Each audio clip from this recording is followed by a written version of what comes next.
Boa noite. Graça e paz. Amém.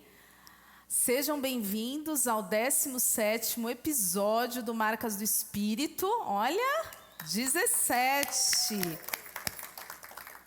Em breve chegaremos ao 20º episódio, e nós estamos muito felizes hoje porque nós receberemos um casal. Eu queria convidá-los a vir aqui, a Miriam e o William. Palmas!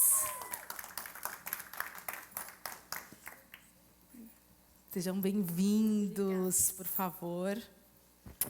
Fiquem à vontade. É um prazer recebê-los aqui. A Miriam é uma amiga das antigas, hein, Miriam? Estávamos ali fazendo a conta, o quê? 2006 foi a formatura. Fizemos faculdade juntas, hein? Então, menos 4, 2003, isso aí. E é um prazer recebê-los. Que Deus abençoe na condução aqui do nosso Marcas do Espírito. E eu já quero começar perguntando como vocês se conheceram. Primeiramente, eu quero agradecer essa oportunidade. Que privilégio fazer parte disso tudo e compartilhando as marcas de Cristo na nossa história, na nossa caminhada. Fantástico. Então, é um prazer muito grande estar aqui e fazer parte disso tudo. E a gente se conheceu na faculdade, mas não foi em administração, foi em letras, porque eu fiz primeiro o ADM, a gente se formou em 2006. Mas eu sempre pensei assim, na época do Orkut, tinha uma Orkut. Tinha uma comunidade que assim, já que eu não vou casar, eu vou estudar. Ah. Aí eu fui fazer outra faculdade. Aí eu fui fazer letras, mas nem imaginava encontrar alguém, porque eu sempre pensei, para ter uma família, eu vou encontrar alguém que seja na igreja, no mesmo ambiente e tal. Mas foi na faculdade de letras, na segunda formação, que eu conheci o William. Fica a dica aí para os solteiros. Façam faculdade, né, Miriam? Mas eu sempre pedi para Deus uma história de amor. E eu pensei que isso nem aconteceria, porque quando eu fui fazer letras, eu já fui pensando em como eu poderia usar a minha formação para trabalhar no campo missionário mesmo. Eu fui mais intencional. Olha só. Eu sempre gostei muito de sala de aula, mas nunca tinha trabalhado como professora. Hoje eu sou professora, né? Mas eu fui com essa intenção de usar de alguma maneira as línguas, sabe assim, o estudo da língua para poder levar o reino de Deus. E foi lá que eu conheci o William e assim, os planos de certa forma foram mudados, mas confirmados por Deus. Olha só, faziam na mesma sala, era assim? Eu comecei primeiro, né? E aí ela entrou no segundo período, não é isso? E a gente tinha uma apresentação que era um sarau, e eu fazia a apresentação do sarau. E teve os ensaios. E aí... Tocar clarinete, toquei o coração do William. Ai, gente, olha. E aí eu participei de todos os ensaios. Eu não era obrigado a participar dos ensaios. Mas você fez questão, mas eu fiz questão, né? De receber. Isso, persistência, né? Mas começou com uma amizade, a gente conversando, que aí a gente foi trocando ideias. E eu percebi que o William tinha muitas afinidades. Nós tínhamos muitas afinidades. E já era cristão. Professores da Escola Bíblica Dominical Infantil, né? Eu dava aula também. Olha, você dava aula no Ministério Infantil e a Miriam também. E a Miriam também. Só que eu aqui na Assembleia de Deus que eu cresci. Jardim Edith, né? Jardim Edith, cuidando do Ministério Infantil, e o William da Batista do Jardim São Marcos. Lá em Embu das Artes. Embu das Artes. E se encontraram aqui. Que faculdade vocês fizeram? Unip. Unip, ali na Chácara Santo Antônio, isso. Pertinho de casa. Que legal, que história, hein? E aí, como é que foi? Se conheceram, começaram a namorar? Em 2008 nós começamos. A gente se conheceu em 2007, mas era contato só de aluno de sala. O William falava que eu faltava muito, mas porque eu tinha dispensa de algumas matérias. Eu peguei o nome dele na lista de chamada da faculdade. Procurou no Orkut. Procurei no Orkut, aí o sobrenome Camelo tem poucos, então foi fácil de Olha! E aí, durante a faculdade, por conta do sarau, a gente começou a se aproximar um pouco mais, conversando, né? A gente, depois de um ano, mais de um ano, né? Que nós começamos realmente a namorar. E aí foi 1 ano e meio de namoro, noivado e casamento. Começamos no meio de 2008 e em 2010 a gente se casou. Dia 30 de janeiro. De 2010? Vai fazer 14 anos. Olha, eu também, somos de novembro de 2010. Mesmo ano. Que legal, muito bom. E como vocês sempre quiseram ter filhos? Como é que foi? Sempre conversaram sobre isso? Os dois gostavam de crianças, né? Sempre. A gente conversa sobre filhos desde o namoro. Eu sempre falei para o William que eu espero a Elizabeth. E eu falei, você gosta desse nome? O William, sim, acho legal. E a gente sempre Nome de rainha, né? E aí ela cuidava de criança, eu também cuidava de criança, então quando a gente casou, a gente, né, então desde sempre a gente... Desde sempre. E quando vocês se casaram, vocês vieram para o Edite juntos? Isso. Frequentavam? Até antes de casar, mesma igreja. é muito importante a comunicação, né? Sim. A gente já tinha combinado. Se a gente fosse morar para o lado do Imbu, eu passaria a frequentar a Igreja Batista, porque ele já tinha lá todo o ministério. Uma história. E a gente ia construir lá juntos, né? E se a gente viesse morar aqui para o lado de Interlagos, eu ia continuar no Jardim Edite, na Assembleia de Deus, e ele passaria a frequentar a mesma igreja. E foi assim, como a gente veio morar para cá, eu continuei na Assembleia, e o William passou a ser pentecostal. Virou assembleiano. Assembleiano, e aí comecei... Isso também, ó. Comecei ajudando lá o Ministério Infantil, né, o Ministério de Louvor também. Aí depois eu virei coordenador de adolescentes. Nossa, que demais ter um casal cuidando assim, né, do ministério. A gente sempre prezou muito por Isso é muito legal. Mas também foi um processo de aprendizagem. Porque, durante um tempo, como a gente tinha muitas tarefas na igreja, às vezes eu estava muito envolvida com o Ministério Infantil e o William muito envolvido com o Ministério dos Adolescentes. Ah, ele começou com as crianças, mas depois foi para os adolescentes, é isso? Ele ajudava assim, nas saídas com as crianças. Ah, tá bom. Mas depois que ele assumiu, realmente foi com os adolescentes. As crianças passavam por mim conforme eu crescendo e iam para as mãos do William, assim, no caso, né? Sim, quando eram. E aí isso é importante do ministério do casal, porque, como ela falou, tinha dia que eu estava visitando com os adolescentes numa igreja e ela estava visitando com as crianças em outra igreja. Então, às vezes, a gente ficava separados, né? Ah, entendi. E foi um aprendizado, né? Um aprendizado para que a gente pudesse andar juntos até nos afazeres, né, da igreja, para que a gente pudesse compartilhar também os mesmos processos. Sim. Porque, às vezes, acaba tumultuando e isso influencia até pela fase que nós já estávamos atravessando, que foi numa época que a gente descobriu que a gravidez não ia acontecer de uma forma natural, e isso me afetou muito. Emocionalmente eu fiquei muito afetada. E aí teve uma época que eu fiz uma cirurgia, e eu me lembro que por conta do repouso eu sempre fui muito ativa. E aí quando eu fiz essa cirurgia, a primeira vez que eu fiz a cirurgia de endometriose, que foi um dos diagnósticos, né, que eu não consigo engravidar naturalmente, aí eu me lembro que durante esse período de repouso, a minha mente ficava trabalhando o tempo todo, Miriam, e agora? Você não vai engravidar, e aí como vai ser? E o William estava vivendo a vida dele normal. Mas eu vejo que tudo na nossa vida são oportunidades para você deixar o Espírito Santo agir, ou para você dar espaço para o inimigo atacar a sua mente. E em muitos momentos a minha mente estava sendo atacada. E teve um dia que eu estava angustiada. Eu me lembro exatamente, eu estava deitada na minha cama e a internet não tinha mais graça, acho que eu já tinha visto tudo que eu tinha para ver. Eu falei assim, se eu estou angustiada, eu me lembrei que uma ex-chefe minha, na editora que eu trabalhei, ela falou assim, eu via muito um testemunho do casamento dela, ela sempre falava de casados para sempre, um curso que ela tinha feito. Aí eu entrei na internet e digitei, curso Casados para Sempre, porque eu vi que o meu casamento estava sendo afetado. Graças a Deus, eu e o William, a gente sempre se deu muito bem. Eu falo assim que o William sou eu de calça, porque ele é muito a minha versão. Eu gosto de falar muito o William também. Às vezes eu quero falar outros assuntos, o William já é mais assim comedido. Então eu vejo que ele é um equilíbrio que Deus colocou na minha vida muito grande. Mas nesse dia que eu estava muito angustiada, eu falei, eu estou falando A e o William está entendendo Z. E muitas coisas eu não conseguia verbalizar para ele. Eu não conseguia falar para ele que eu estava com medo de nunca ser mãe, que eu estava com medo de, em algum momento, ele desistir do nosso casamento. Tinha motivos? Não. Mas tudo isso passava pela minha cabeça. E aí eu falei assim, Senhor, eu preciso de ajuda porque eu estou me sentindo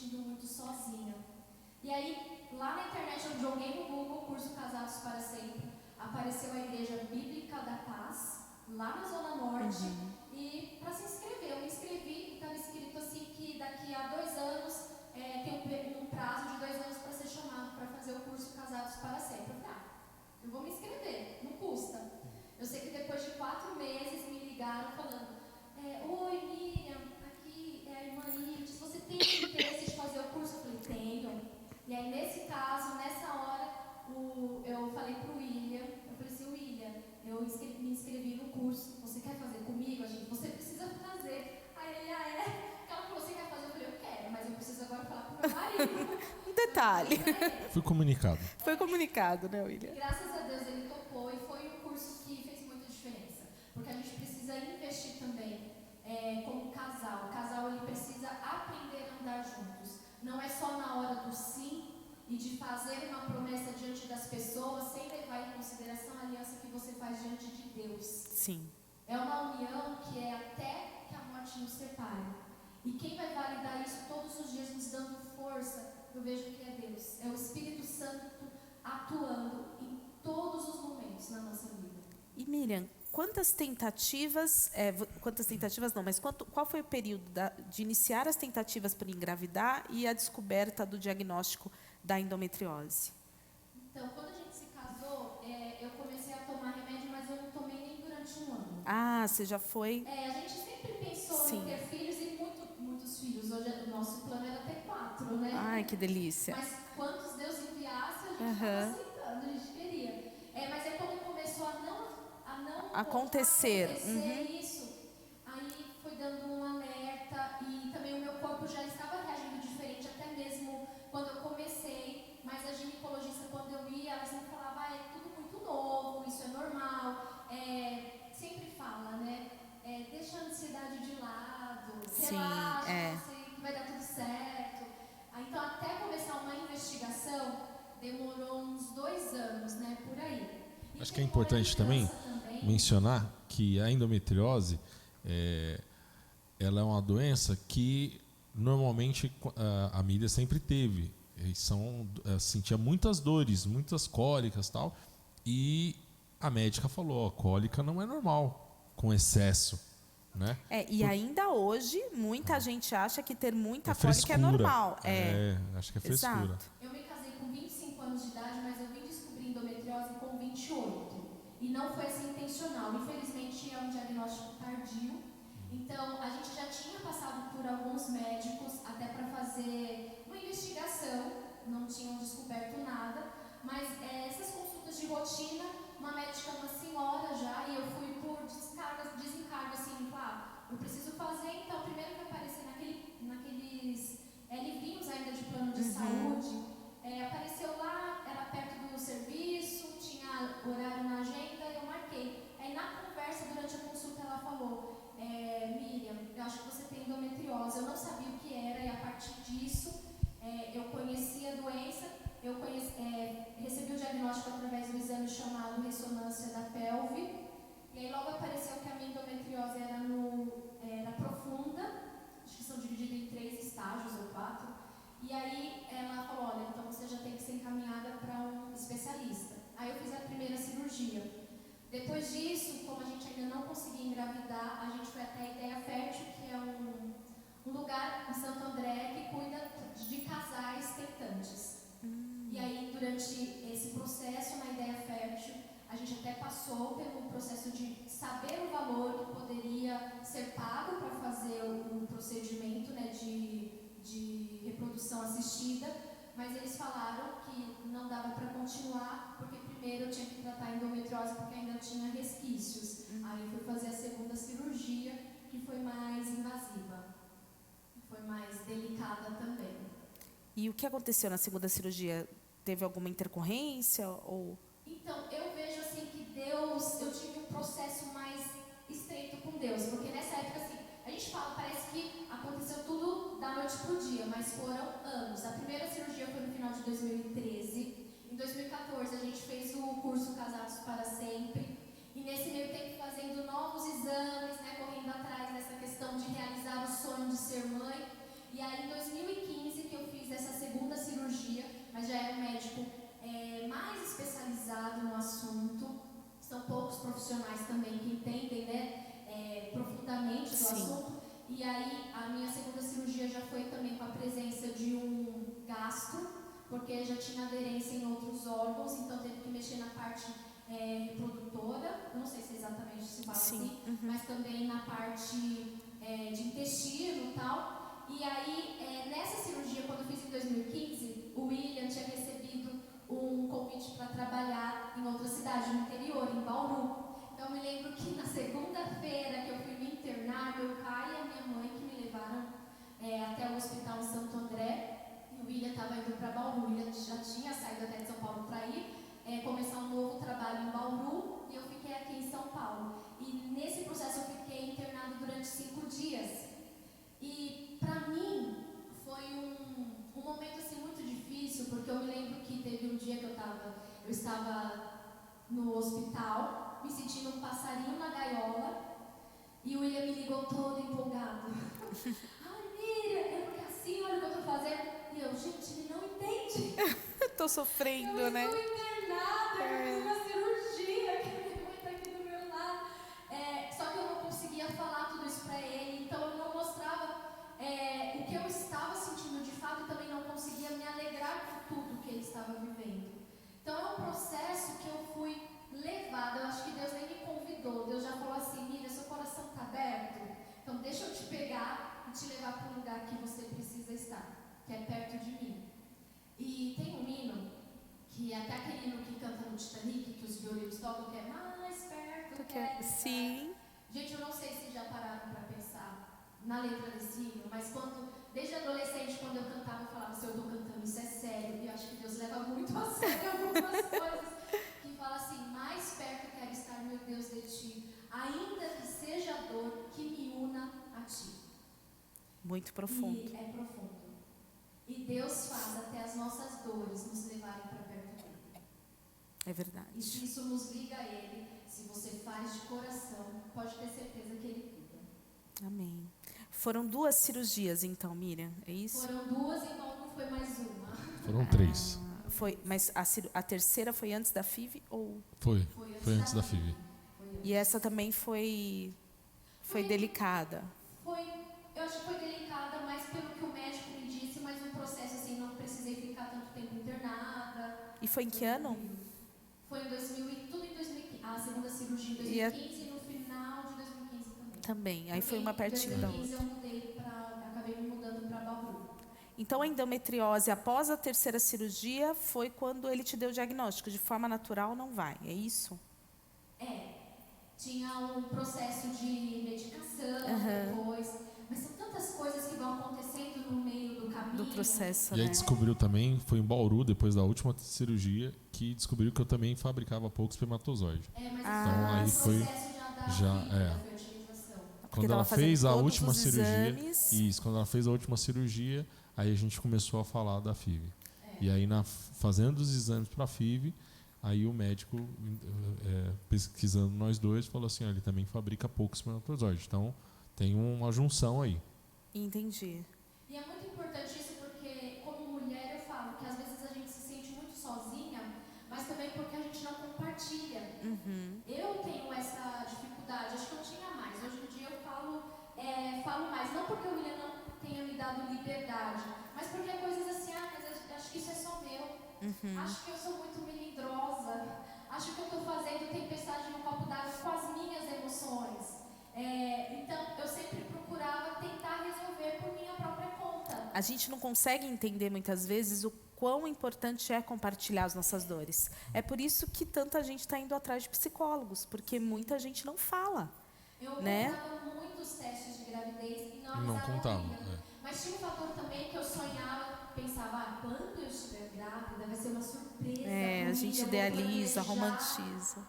E aí a gente conversou também, porque quando eu descobri que ela escondia os exames, né, os testes de gravidez, né? Era tipo um escondia. Escondia. Quando eu descobri. Aí eu falei para ela, né, que aí a gente sentou, conversou, falou que é para ela não esconder mais, porque não existia a dor dela.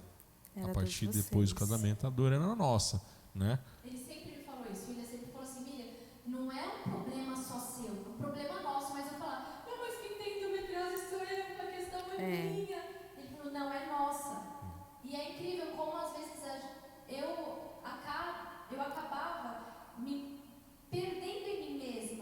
invés de buscar essa ajuda que Deus estava me oferecendo no meu marido. Mas eu não conseguia acessar isso. E a tendência é essa, se isolar, se afastar. E é isso que o inimigo quer. Porque eu percebia muito a ação do inimigo na minha mente, falar assim, mas por que você precisa falar? Sabe? Já basta o seu sofrimento. Você vai fazer outra pessoa sofrer junto com você? E aí eu recorria muito ao papel. Eu escrevia muito, eu escrevi várias cartas para Deus. Várias. Ainda bem que ele sempre ouve. Que também é uma grande terapia, né? Escrever. Colocar para fora de alguma forma o que você está sentindo. E aí vocês partiram para a FIV. O médico indicou, para quem não sabe, a FIV é fertilização in vitro, né? Isso. Que é um método que não é o natural, isso, mas que é muito usado hoje, né?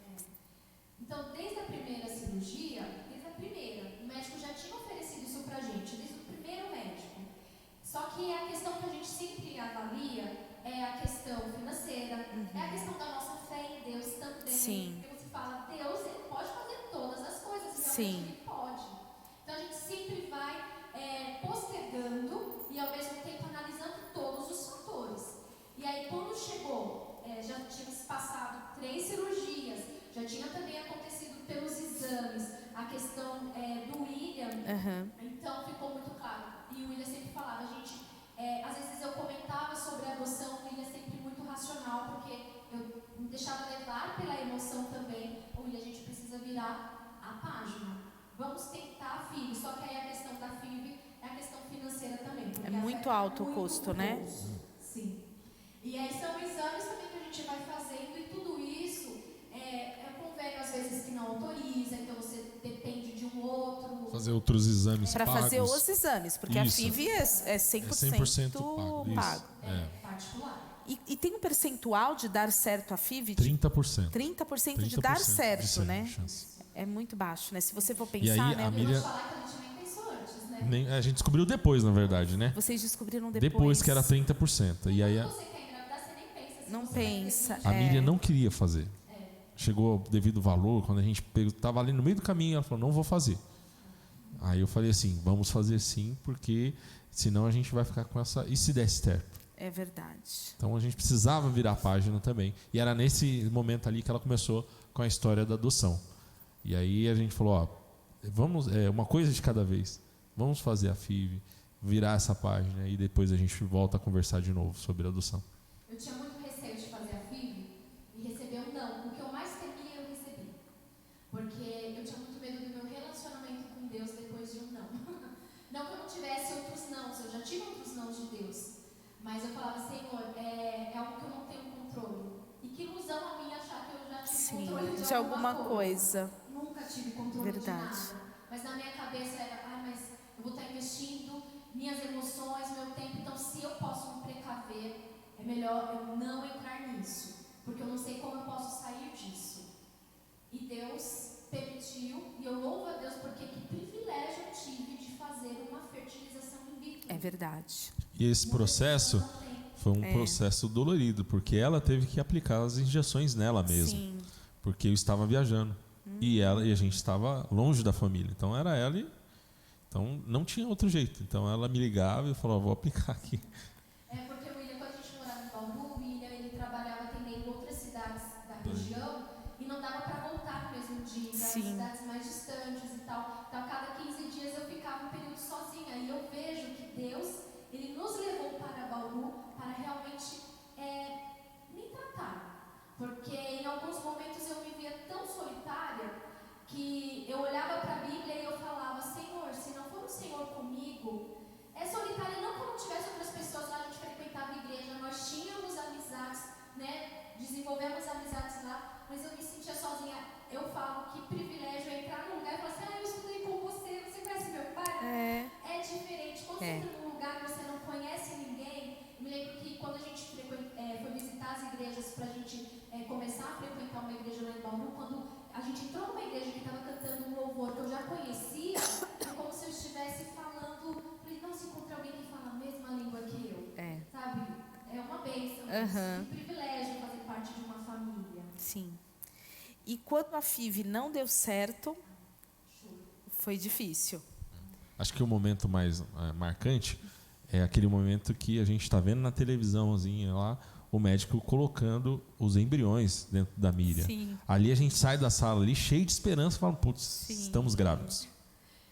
E eu já, acho que até escrevo uma parte assim no livro que eu falo assim, eu já me sentia preferencial na fila do pão.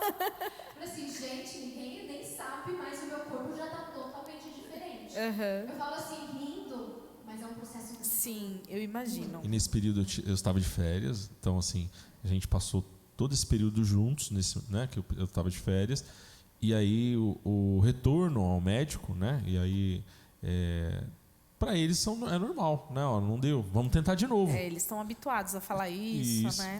Faz parte. Ele falou, eles falando que, ó, quem dá vida é Deus. Ele falou isso. Mas é só essa parte que a gente tem a preparação. Quando a gente vai fazer a filha, a mulher precisa preparar o corpo. Então os óvulos são retirados. Depois tem um processo de fazer a maturação dos embriões, dos espermas para se tornarem os embriões e depois fazer a transferência para o útero. Esse momento realmente assim é muito mágico, porque você vê como Deus dá inteligência para o homem. É como se eles estivessem fazendo fora do corpo. E depois eles colocam no corpo. É isso. Fantástico. E são coisas que a gente geralmente não tem o hábito de falar, mas tem muitas questões de ética, de tudo que envolve esse processo que precisa cada vez mais ser debatido, ser conhecido, para que nós possamos realmente entender, compreender como funciona esse processo. Porque tem muitas pessoas, eu falo por nós, no período que a gente fez, que foi em 2016, só quem sabia eram os meus pais, né? Assim, pouquíssimas pessoas sabiam, porque é um processo, todo mundo sabe que a gente queria engravidar, mas as etapas na tentativa de engravidar é algo tão dolorido para o casal que você não quer falar das suas dores. Porque também gera mais expectativa ainda. Então a gente não falou, depois que a gente recebeu um não, que não deu certo, que eu não consegui manter, aí que cai a ficha e você fala, e agora? E agora, o que a gente faz? E nessa hora veio um choro, assim. Foram poucas as vezes, assim, contadas nos dedos, quantas vezes eu vi o William chorar de verdade, que eu digo assim, com intensidade, sabe? É muito difícil. Eu imagino. Porque você não tem nem palavras, assim, eu não tinha nem pra mim, eu falava, como é que eu vou... O que vai ser daqui? E eu esperando, de certa forma, o consolo dele, ele também, assim... Sim, abalado, né? Mas a gente aprendeu também que tem um monte de gente no mesmo processo. E é interessante que todos os exames, todas as coisas dos tentantes nas mesmas clínicas, nos mesmos lugares, onde que as pessoas estão grávidas, as pessoas já estão no outro processo. É uma visão que a gente, quando a gente entra numa maternidade, seja para visitar um recém-nascido ou mães, né, para terem os seus filhos, é alegria, é festa. Mas eu me lembro que às vezes que eu fui me internar para fazer as cirurgias, todas foram feitas em maternidade. E como é triste, aquela bolsa, sabe, que você sonha em carregar com os pertences do seu filho, e você entra com a sua mala e você volta. É triste. Você diz, a FIV é feita em maternidade, é isso? Não, a FIV não, mas em clínica. Os exames, né? Os exames para... entendi. E as cirurgias também, de endometriose, tudo é em maternidade. Também. E também acho que até as mães que perdem os filhos quando vai realizar por etapas, essas coisas, também é no mesmo... ambiente, mesmo... E eu acho que é muito difícil, talvez é uma questão que ainda não foi colocada, mas que precisa ser analisada com um olhar de empatia. Então, tem uma nova maternidade aqui em São Paulo, que é a Star, não sei se vocês ouviram falar, que o atendimento é todo... Você fica numa sala, você não tem contato com ninguém. A recepcionista te pega lá embaixo, te leva. Eu sei porque minha irmã fez um procedimento triste também nessa maternidade, e foi desse jeito. Pegaram ela na recepção, subiram, foram para um quarto, e lá faz todo o atendimento. Você não vê ninguém, é bem assim. Talvez uma das coisas foi por causa disso também, né? Um cuidado com a pessoa que passa por um momento difícil. Sim. Eu sei que não, depois da FIV, depois que eu vi que eu não consegui, eu não sabia como me posicionar, sabe? Diante de Deus, porque eu chorava, mas eu louvo a Deus também porque acho que eu tinha conversado tanto com Ele, que mesmo sem saber me posicionar, Ele me levou. Eu acho que eu não fiquei de pé, Ele me fez ficar de pé. Sim. Não foi uma força minha, foi Ele realmente me carregando e fazendo, não, Miriam, você sabe o que você precisa fazer daqui para frente, que é seguir comigo. Não importa se com sim ou não. Sim. E é nessa hora que eu acho que o William falou uma coisa interessante, que ele fala que nós aprendemos a seguir em frente, né, a virar a página. Foi nesse momento, William? Foi no momento que a gente saiu ali do médico e ele falou, ó, que a gente já sabia, até a gente sabia que ele poderia falar, ó, vamos tentar mais vezes. A gente falou, não, a gente fez, infelizmente não deu certo, porque existem casais que tentam várias e várias Sim. e várias vezes, e aí o médico falou, é só 30% de chance. Quem dá a vida é Deus. Foi nesse momento que ele falou, e aí a gente resolveu seguir em frente. E foi aí que começaram as cartas para os seus filhos, Miriam? Ou já tinha começado? Quando foi? Já tinha começado. As cartas para os meus filhos, elas começaram em 2015, na época que eu estava internada da segunda cirurgia, e acho que eu estava me sentindo muito sozinha. O William estava trabalhando em Bauru, tinha começado, e eu queria que os meus filhos soubessem que eles tinham pais assim, que esperavam por eles. Porque eu sei que o William ir para Bauru não era confortável para ele. Era um novo desafio profissional, ele estava lá sozinho, e ele todo final de semana voltava para São Paulo. E eu vi esse esforço da parte dele, muito grande em estar junto. E o William é essa tranquilidade que você deve ter. Então, assim, eu queria que os meus filhos soubessem que eles precisavam conhecer o pai deles através do meu olhar. E eu queria que os meus filhos conhecessem também o meu amor, sem tê-los, mas que eles já eram muito esperados. Então eu comecei a escrever para os meus filhos, pensando nos filhos biológicos, porque como eu tinha acabado de fazer a cirurgia da endometriose, eu pensei, o médico falou que fazendo acompanhamento daqui a um ano eu estou grávida. Então quando eu comecei a escrever, eu começava a escrever assim, 365 dias à sua espera. Hoje, filho, eu estou assim. Então eu fazia um diário falando, olha, um dia não tinha nada planejado na minha cabeça, mas eu pensava, um dia eu vou pegar essas folhas e vou mostrar para os meus filhos, quando eles tiverem entendimento, eles vão saber o quanto eles são amados. Eu só quero que eles saibam o quanto eles são amados. E que não importa as dificuldades, porque eles vão ter dificuldade de alguém muito querido estar distante, mas eles têm que saber que o amor permanece. Essa foi a intenção. Então começou em 2015. E quando surgiu a ideia dessas cartas virarem um livro? Depois de um tempo, depois da FIV. Depois da FIV. Porque eu percebi a FIV foi em que ano? 2016. No 16. Final de 2016. Tá. Eu me lembro que a gente sempre foi muito de frequentar consultórios. Gente, como é difícil, porque o consultório é a sala de espera, quando você é tentante, é aquela sala de espera silenciosa. Gelada, é tudo muito cinzento, por mais que tenha cor as paredes. É um ambiente que você se sente, você conversa muito internamente. Sabe, eu conversava muito comigo mesma, eu ficava pensando, essa é a minha história, mas qual será a história daquela pessoa que está ali perto de mim, sabe? Quantas vezes ela já veio aqui? E eram coisas que eu imagino que todo mundo queria compartilhar, tanto as suas expectativas, quanto também as suas frustrações, porque alguém ali já tinha sido frustrado de alguma forma. E aí eu comecei a pensar em transformar realmente as minhas escritas num livro, porque eu vi que depois de um tempo, depois assim que se passou um ano, eu vi que as minhas escritas não eram mais para os meus filhos, eram para mim mesma, porque eram relatos de como eu estava, de como eu me via com o William, como se nós estivéssemos caminhando e um precisando sempre olhar para o outro e falar, vamos continuar juntos, assim, não importa se a gente tem um sonho realizado ou não, nossa união é para a glória de Deus e da forma que Ele quiser escrever. Então eu vejo essa unidade, assim, como um casal, que eu acho que precisava ser compartilhada também. Deixa eu dar uma olhadinha no livro. Eu já ganhei o meu, tá? E hoje você pode adquirir o seu. Nós temos ali para vender. Enquanto Espero. É uma capa linda, viu, Miriam? Eu adorei. E essa aqui são as cartas. Começou com as cartas para os filhos. Depois virou cartas para a Miriam, né? Mas é bem legal porque tem os dias aqui também. Ó, 303 dias à sua espera.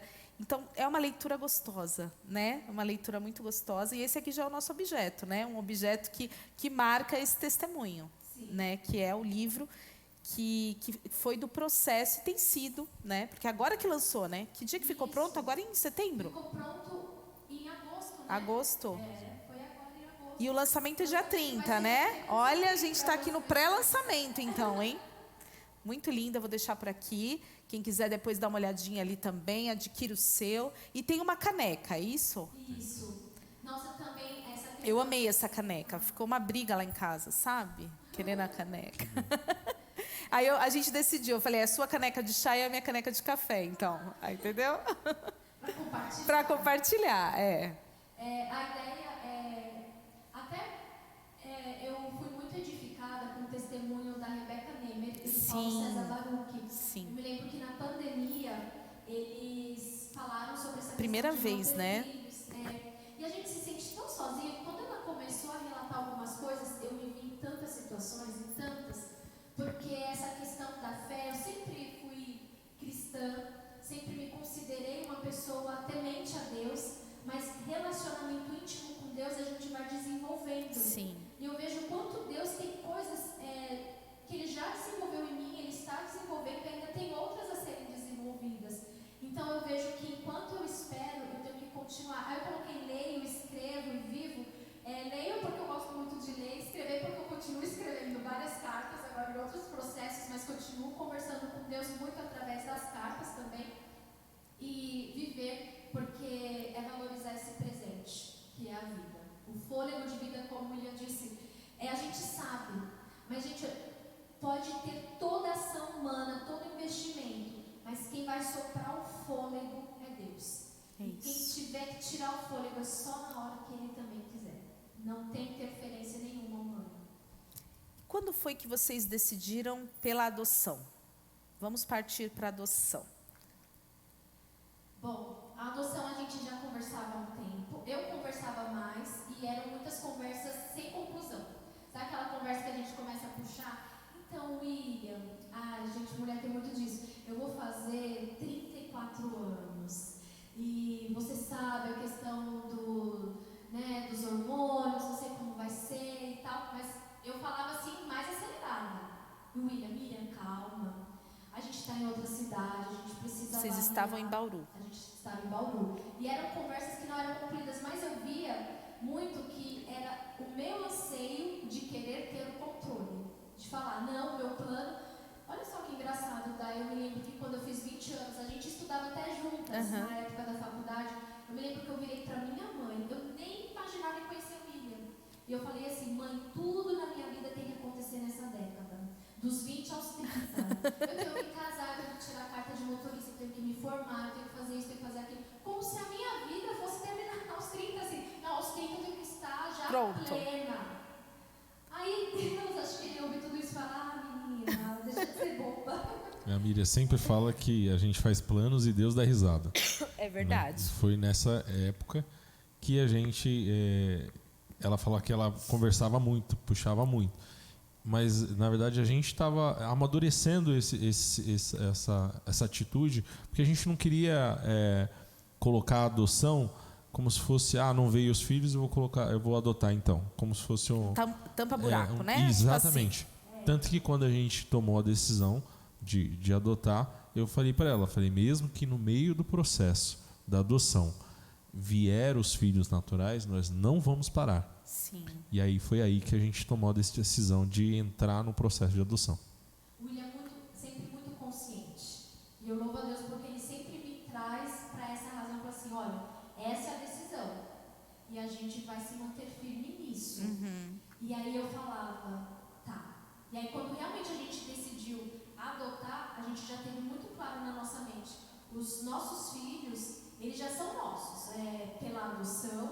Se Deus mandar biologicamente, porque para Deus não existe impossível, eu acredito no poder sobrenatural. Então, se vier, vai continuar aqui, os nossos filhos também, a gente não vai mudar, porque vai ser o que Deus, a forma que Deus agir através da nossa história. Então, a gente hoje está na fila da adoção esperando 2 crianças, de acordo com o perfil que a gente preencheu. Mas vocês que decidem quantas crianças ou de acordo com esse, vocês decidem? Sim, nós decidimos. E como é que inicia esse processo? Então, a gente iniciou o processo, foi já em Campinas, porque a gente tá bom. mudou de Bauru para Campinas. Aí em que ano foi o início do processo? 2018. Tá. A gente começou em 2018 porque a gente tem que procurar a vara da infância da cidade. Lá em Campinas, é importante dizer que as pessoas meio que romantizam a adoção. Você vai lá no abrigo, vai ver a criancinha, vai levar a criança. Não tem nada a ver. É um processo totalmente diferente. Ir no abrigo não significa nada. Mesmo que alguém chegar e falar assim, uma mãe falar, adota o meu filho. O processo é totalmente diferente. Sim. O processo, você vai para a vara, apresenta a vontade de querer. Aí você participa de um não é treinamento, você participa de uma palestra, uma reunião. Cada comarca muda. Isso, o jeito, né? Mas participa de uma reunião que eles vão colocam você numa sala com várias pessoas que estão com o mesmo sentimento de adoção e conta a realidade. Esquecem tudo que vocês aprenderam e agora vocês vão saber como que funciona o processo. É um monte de documentação, é um processo bem demorado também. E você participa participa dessa reunião. Aí um monte de gente já desiste nessa reunião mesmo, que eles jogam a real. Falam, isso pode levar muitos anos. Se for criança de 0 ano, você pode levar de 15 a 20 anos para você. Você vai entrar numa fila que é da comarca, da cidade, do estado e do Brasil. Você entra nessa... Aí você tem lá, você recebe um acesso que você consulta e você vê lá qual que é a posição que você está na fila. Mas é importante dizer que cada cidade o processo é o mesmo, que muda talvez seja a ordem do processo. O processo é você procurar a vara da infância e mostrar o seu interesse em adotar. Aí, a partir disso você vai receber as informações. Que no nosso caso, lá em Campinas, foi participar de imediato da entrevista. Eu falo assim de imediato, mas nós precisamos deixar o nosso nome. Essa entrevista lá em Campinas acontecia a cada 2 meses, então a entrevista logo de imediato, graças a Deus, coincidiu de eu conseguir estar presente, e o William também, porque as pessoas que querem adotar os pretendentes precisam estar juntos. E nesse primeiro contato, a gente já teve um choque de realidade. Participa assistente social, psicólogo, pais que são pais pela via da adoção. Assim, eles falam a realidade. E eles deixam muito claro: o filho que vocês vierem a receber, ele vai vir com uma mochilinha, história, né? Uma mochilinha, e essa mochilinha é a história dele. E você não tem o direito de pegar e se desfazer dessa mochilinha. E pessoas deixam, né? Pessoas desistem no meio do processo. Às vezes levam as crianças para casa e devolvem. Depois devolve, né? Devolvem. Eles falam que é mais normal, é mais comum do que a gente imagina. E aí você tem que estar consciente de que talvez você vai tirando coisas dessa mochila no decorrer da caminhada. Pode ser logo de início, pode ser depois. Então, hoje eu sei que é o próprio Deus que faz tudo isso acontecer, para nós estarmos dispostos a saber que não é o seu controle, não é a sua vontade, não é a força do seu braço, do seu intelecto, é o agir de Deus através de vocês, como pais, futuros pais, mas a sabedoria vem de Deus para cada momento que vocês tiverem que passar. Aí você leva para casa uma fichinha, eles dão, depois dessa reunião, eles dão uma fichinha para você preencher. Isso, documentação, você apresenta, eles dão uma fichinha para você preencher o perfil das crianças. Aí lá você coloca quantidade, você coloca sexo, você coloca cor, você coloca tudo, uma ficha. Para dar uma funilada, é isso, na escolha. Isso. Entendi. E é importante também, às vezes a gente fala, É difícil preencher essa ficha. É difícil, muito difícil preencher, mas é necessário. Assim, nossa, mas parece que você está querendo ter o papel de Deus, de certa forma, para dizer como seu filho vai ser. Só que são coisas que a gente precisa parar para analisar, porque você não está pegando, você não está fazendo parte da vida de alguém por um tempo apenas. Para a vida Serão toda. meus filhos, Só para a vida. vida toda. Então você precisa ter consciência de como você vai, de como essas crianças podem chegar, porque lá tem tudo que é tipo de doença, se você quer. É uma realidade triste, mas eu acho que também a gente precisa considerar que nós vivemos num mundo caído. Sim. E infelizmente o mundo ele é marcado por coisas tristes, difíceis. E a gente precisa encarar essa triste realidade. E nessa ficha tem também lá as questões que falam se você aceita que os pais dessa criança, por mais que a criança não apresente nenhuma doença e tal, podem ser drogados, podem ser alcoólatras. Isso Então, assim, é mais comum, porque são crianças que já sofreram algum tipo de abandono. Quando a criança vai para a adoção é porque o Estado já fez todas as possibilidades De reconciliar com a família, né? isso, porque a principal a função do Estado é devolver essa criança para alguém da família. Sim. Em último caso, vai para adoção. E aí, depois de vários exames, que a gente passa por vários exames, de várias entrevistas também, a gente faz entrevista com a psicóloga e com a assistência social, juntos e separados, para ver se não há uma vontade só dela, ou só, né, ou só de um do casal. Então, assim, é um processo, Todos nós somos analisados individualmente, E cada separado. um analisado. E se por acaso for identificado alguma questão que precisa ser tratada, aí é encaminhado para um psicólogo, para que possa ser cuidado. Até o juiz dizer, olha, Vocês estão habilitados. E essa ficha também, ela diminui ou aumenta a chance de vocês, né? Sim, O cuidado sim, no preenchimento, né? Como o nosso perfil são duas crianças de 0 a 6 anos, já é considerado uma adoção tardia. A partir de 3 anos é adoção tardia. Isso em 2018, né? Sim. Aí nós fomos habilitados em 2019, a juíza, nossa, eu me lembro quando eu recebi por e-mail, olha, Que demais, né? assim, nós estamos na Aptos, fila né? da adoção, tem lá o número do nosso processo. Você lembra o número, Miriam? É enorme, tem a ver com 2019. Ah, mas é um número, É um não um código. número de fila. Não. Através desse número do processo Ah, que a sim, gente consegue sim. acessar a nossa Isso. posição na Mas fila. tem um número da fila. Tem. Você é o número tal. Hoje nós estamos no 87. Vocês são 87 O número hoje? aqui a nossa comarca hoje aqui de Santa Amaro. A nossa comarca aqui de Santa Amaro é 87. Mas na já foi comarca.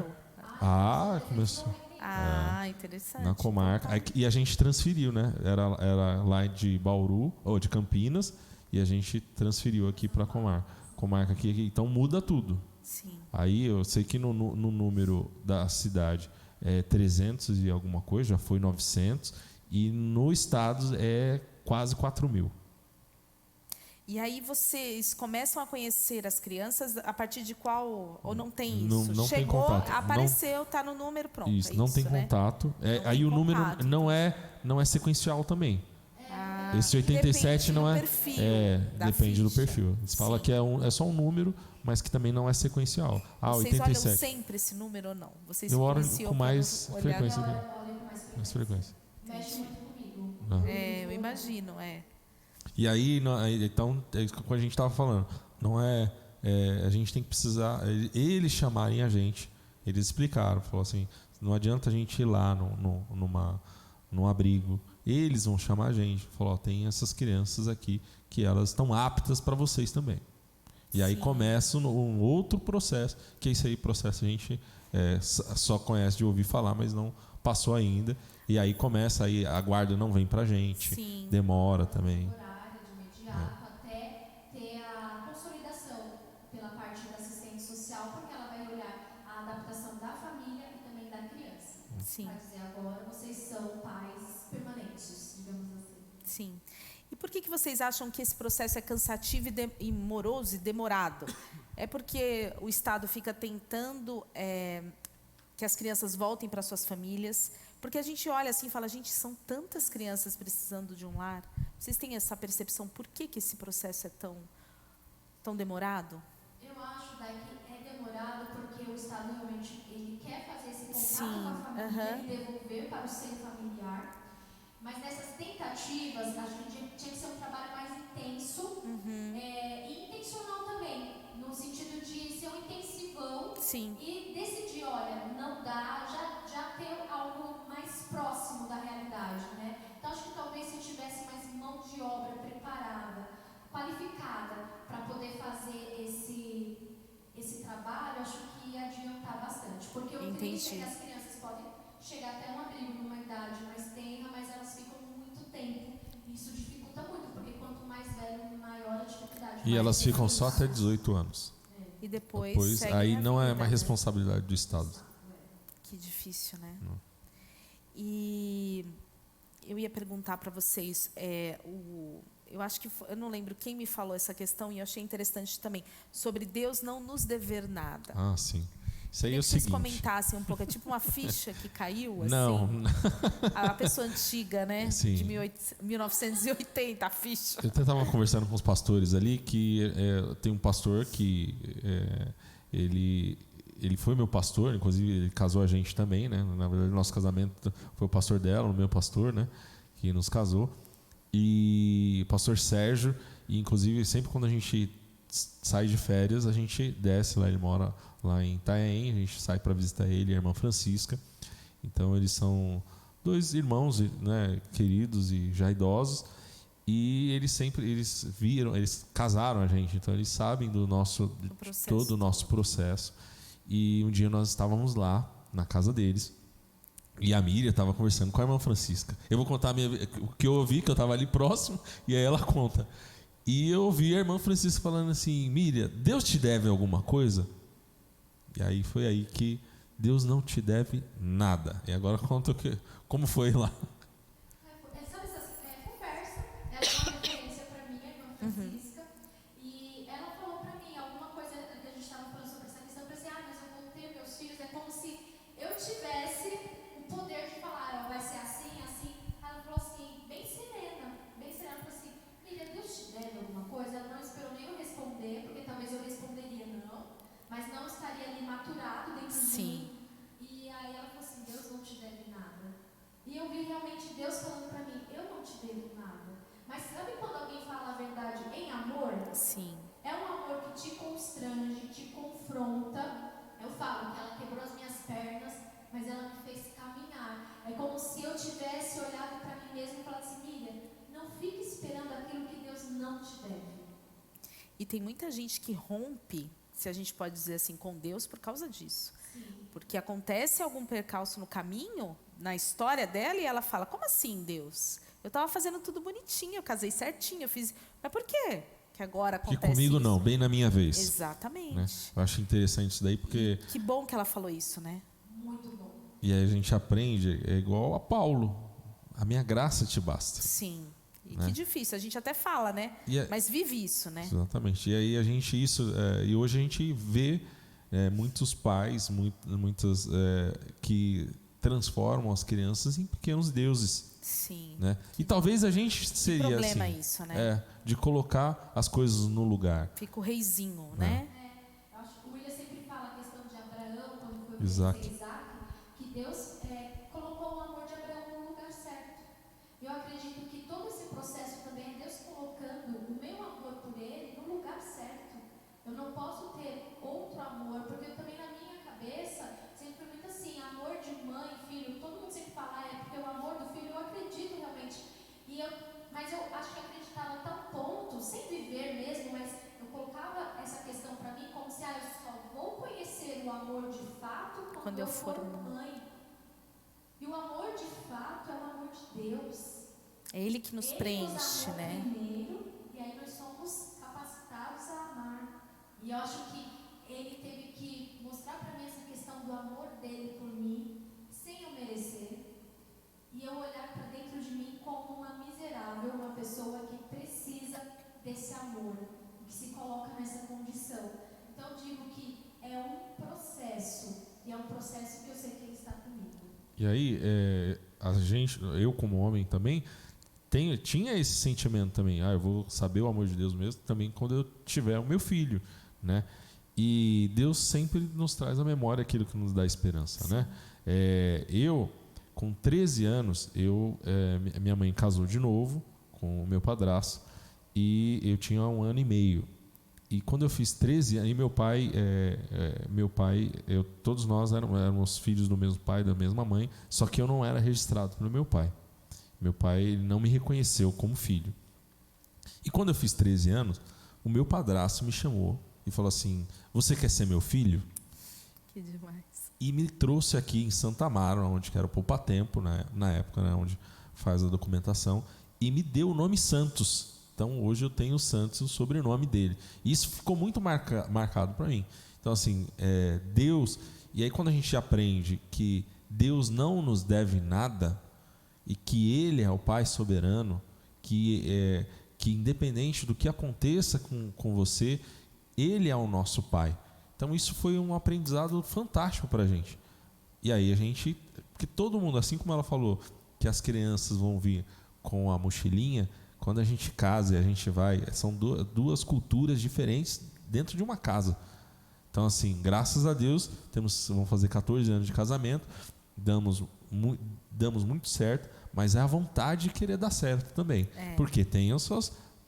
Claro, seus problemas, seus percalços, com certeza. Seres humanos, sim, imperfeitos, na caminhada de Deus para fazer tudo dar certo, para a honra e glória dele. É isso. E um dos maiores erros de nós, seres humanos, é colocarmos outras pessoas a não ser Deus em primeiro lugar. Isso em qualquer relacionamento. Marido, filhos, mãe, pai. Não só nas coisas, porque a gente gosta muito de falar quem põe o amor no trabalho, no dinheiro, mas quando você coloca isso em primeiro lugar na sua vida? E isso, para mim, ficou muito claro, porque essa questão de enquanto espero, eu vivo, porque em alguns momentos, no meu matrimônio mesmo, eu falei assim, eu vou estar feliz quando os meus filhos chegarem, que aí a gente vai fazer tal viagem como eu sonhei. E eu deixava de viver o momento que eu estava ali. Idealizando outras coisas. E como o inimigo rouba isso da gente. É verdade. E aí Deus me fez lembrar, em vários momentos, Miriam, quando você conheceu o William, você só se deu bem com o William porque você já estava bem resolvida consigo mesma, porque eu estava assim, de certa forma, sossegada para assim, olha, seja feita a vontade de Deus, porque eu nem imaginava encontrar alguém, e porque eu pensava, mas até eu encontrar alguém, aí eu vou ter que conhecer família, vai demorar. Porque eu pensei em casar em pouco tempo, foi 1 ano e meio, e graças a Deus, uma confirmação divina, todos os dias que Deus tem dado para nós como casal, da nossa união. Então eu vejo que a espera pelos meus filhos, né, pelos nossos filhos, eu ia falar, você fala meus filhos, pelos nossos filhos, é a nossa espera. Costumo dizer que depois do casamento não existe mais o eu, existe o nós. Nossa. Mas a gente, como ser humano, sempre gosta, volta, né? no eu, é meu filho, é minha filha, né? Então a espera pelos nossos filhos é conjunta. Tudo. As coisas boas e também aquelas que não forem tão boas. Sim, então aprender a viver enquanto espera. Viver aquele momento, né? Viver aquele... Quando tiver que chorar. Só para voltar rapidinho da FIV, quando eu recebi um não, eu tive muito claro dentro de mim, até eu cantei para mim mesma uma parte da música dos Arrais que fala: eu olhei a tristeza nos olhos e sorri. É como se Deus estivesse falando assim para mim: Miriam, você conhece a tristeza, porque eu fiquei muito triste. Eu imagino. E eu pude ser carregada por Deus e falar assim: a tristeza não vai me dominar. Então, eu olhei a tristeza, eu conheço a tristeza, ela faz parte, mas ela não anda comigo o tempo todo. É aquela famosa frase que eu costumo dizer, que só quando você passa pela perda, pelo luto, é que você conhece o milagre do consolo. É verdade. Porque até então você não conhece o que é ser carregada por Deus e como isso é poderoso, né? Então, assim, para finalizar, eu queria perguntar para vocês: como devemos esperar? Vivendo. Responderam já.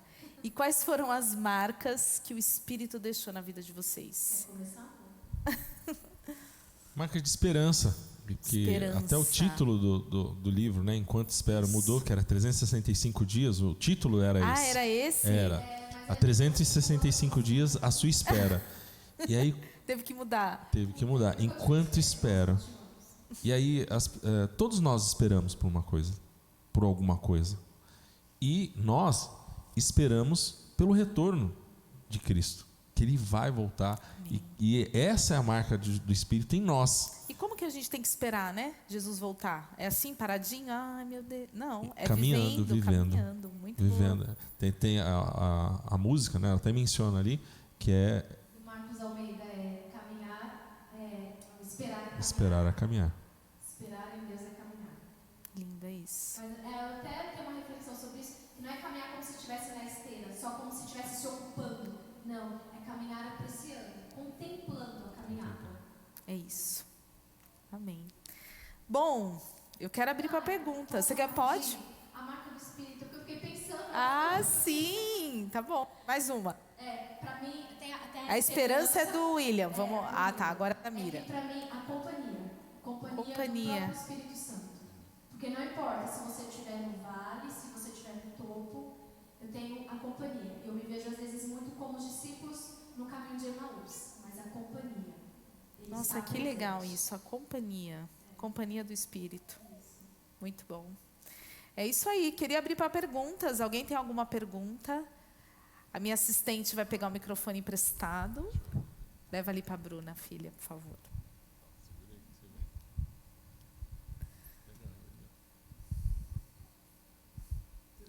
Tudo. Eu queria tirar uma dúvida do processo de adoção, quando chegar o momento, dentro dessa ficha que vocês preenchem, vocês têm a oportunidade de escolher, por exemplo, se é menino ou menina, ou só no dia, dependendo do que tiver, das crianças que estiverem disponíveis para esse momento, aí você escolhe dentro dessas que estão disponíveis? Não, tudo já foi definido na ficha.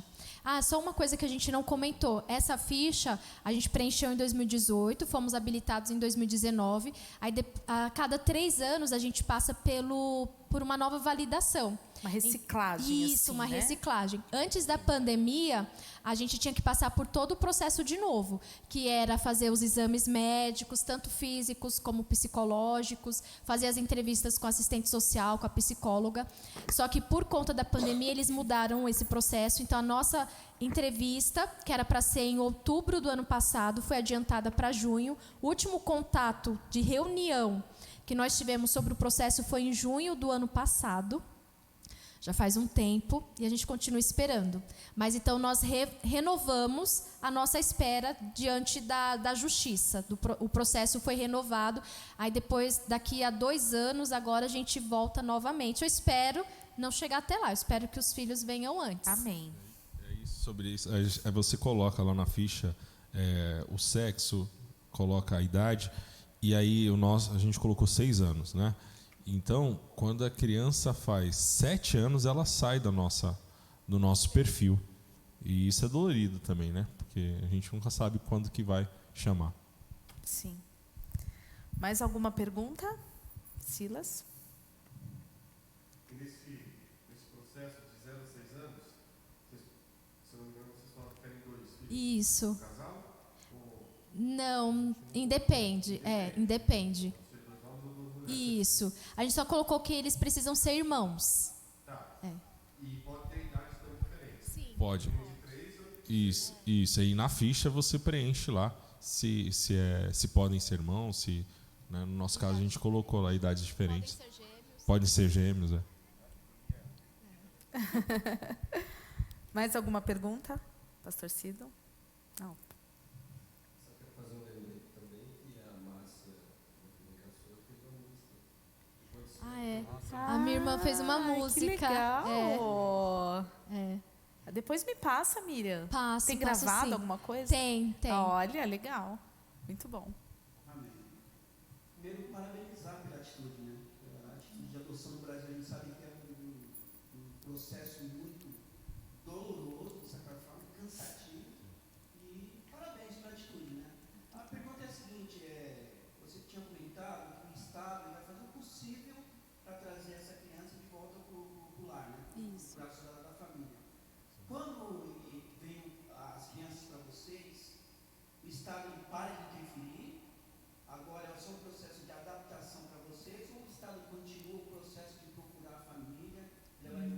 Não, quando a criança ela está disponível para adoção é porque o Estado já fez tudo.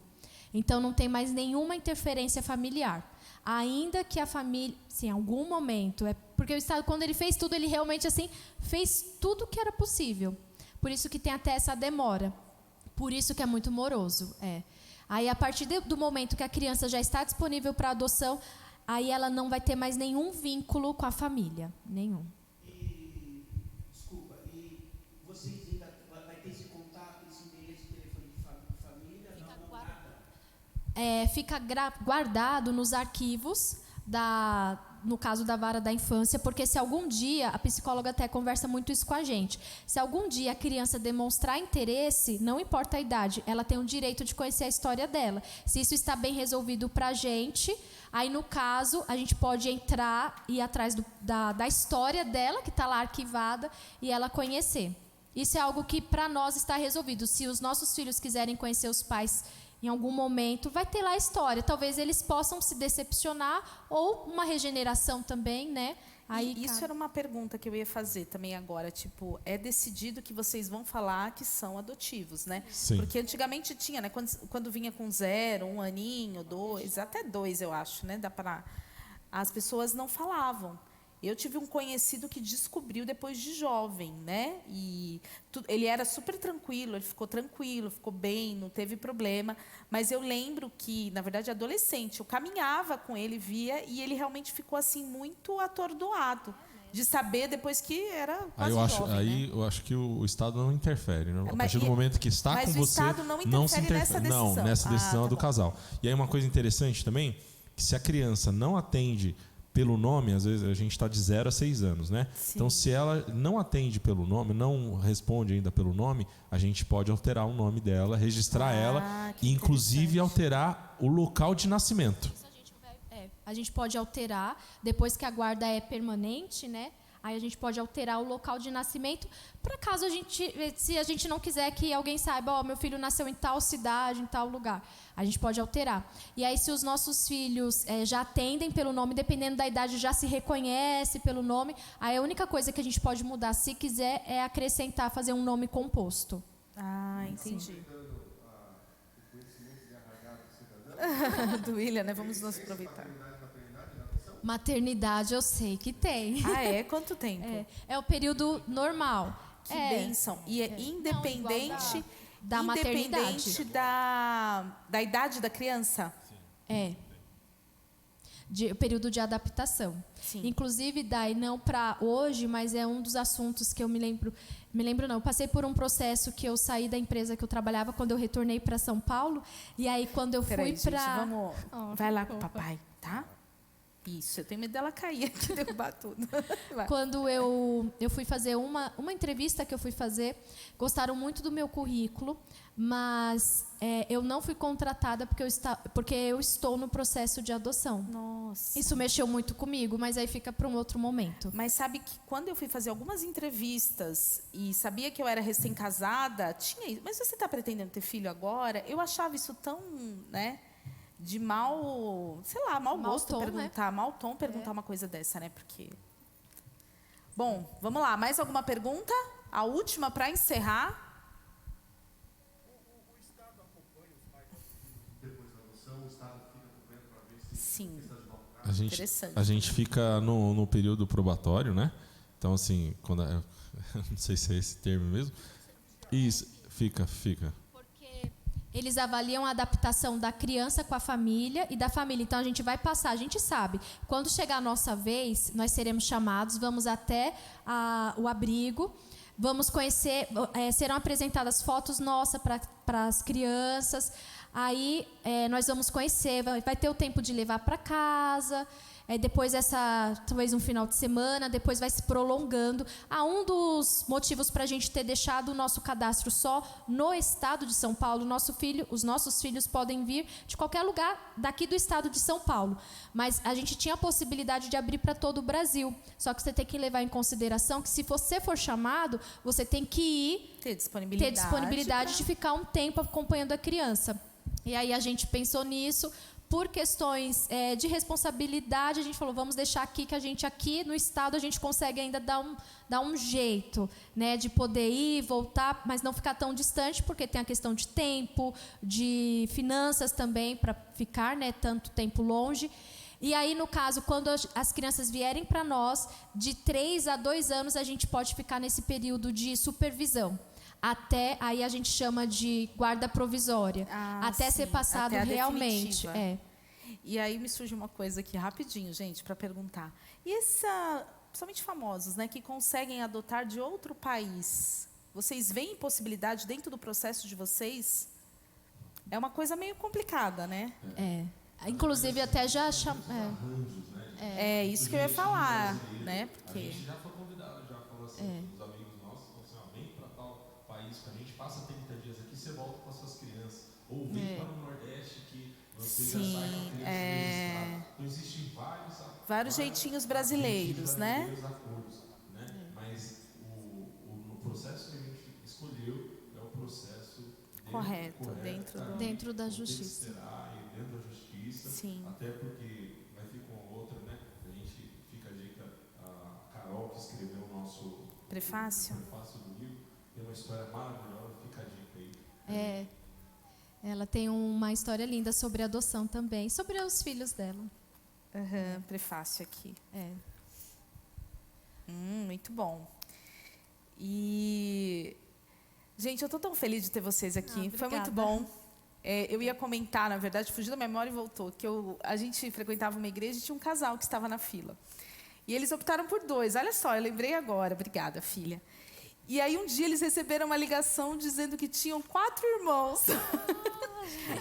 Isso pode acontecer também. E eles optaram por ficar com os 4. O mais velho, se eu não me engano, era 13 anos. Não sei se minha mãe lembra dessa história lá na Batista do Primavera. E foi muito interessante. Assim como uma mãe não sabe a data uma ligação pode mudar. Sim, pode mudar tudo, né, também. Tudo. Que legal, isso é muito bom. A Miriam sempre quis 4, ó. A gente tem uma família aqui para você. Isso, que bênção. Palmas, gente. Palmas para o William e para a Miriam. Eu quero dar um mimozinho para vocês, que a gente dá para todos os nossos convidados. É uma bolachinha do Mochileiros de Cristo, é um trabalho missionário do Juneu. Ele trabalha com crianças lá da comunidade do aeroporto. E todo o valor arrecadado é para esse trabalho. Então, tem aqui uma de goiabada, uma de chocolate, para vocês se deliciarem aí, porque é muito boa essa bolachinha. Mochileiros de Cristo, exatamente. E, bom, eu queria agradecer. Obrigada pelo privilégio de terem vocês aqui. Queria falar de novo do livro. Obrigada. Temos ali exemplares. Adquira um para dar de presente. Eu vou adquirir 2 para dar de presente hoje, hein? Então, você adquire o seu livro. Pessoas que você sabe que está numa espera, que precisa... Leva esse livro, dá de presente, uma canequinha, né? A caneca é linda e com certeza você vai agradar muito, hein? O presenteado. Que Deus abençoe. Amém. Obrigada, Dai. Obrigada, gente. Obrigada. Deus abençoe. Palmas, gente.